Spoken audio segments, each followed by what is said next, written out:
আৰু আজি আমি আহি উপস্থিত হৈছোঁ ধুবুৰী জিলাৰ দক্ষিণ পাৰৰ ফকীৰগঞ্জ বাছমৰা গাঁৱত। আৰু ব্ৰহ্মপুত্ৰৰ জলপৃষ্ঠ বৃদ্ধি পাইছে আৰু সোণাই বিলৰ দক্ষিণ প্ৰান্তৰ বান্ধ আজি নিশা মুহূৰ্তৰ ভিতৰত ছিঙি যায়। আপোনালোকক ইয়াৰ সামগ্ৰিক পৰিৱেশটো দেখুৱাবলৈ চেষ্টা কৰিছোঁ। আপোনালোকে চাওক, ভয়ংকৰভাৱে বাঢ়নী পানীয়ে মুহূৰ্তৰ ভিতৰত উটুৱাই লৈ যায় আৰু বিস্তীৰ্ণ অঞ্চল ক'ব লাগিব জলমগ্ন। আমি অলপকৈ আপোনালোকক সম্পূৰ্ণ ভিজুৱেল দেখাবলৈ চেষ্টা কৰিম।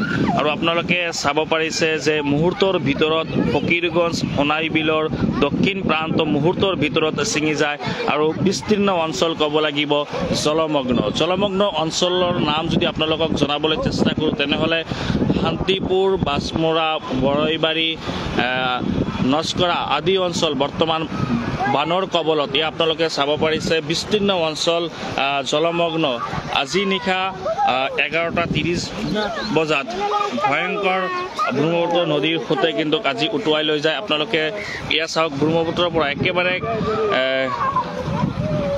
20 পৰা 50 মিটাৰ দূৰত্ব হ'ব ব্ৰহ্মপুত্ৰ নদী। আৰু এইটো আছিল হাৰিয়ালি বিল। যোৱা বছৰ আপোনালোকে চাইছে, যোৱা বছৰ হাৰিয়ালি মেইন বান্ধটো ছিঙি গৈছিল, PWD ৰোডটো ছিঙি যোৱাৰ ফলত।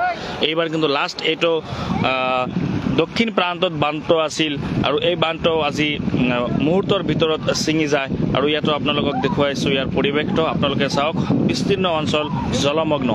দক্ষিণ শালমাৰা সমষ্টিৰ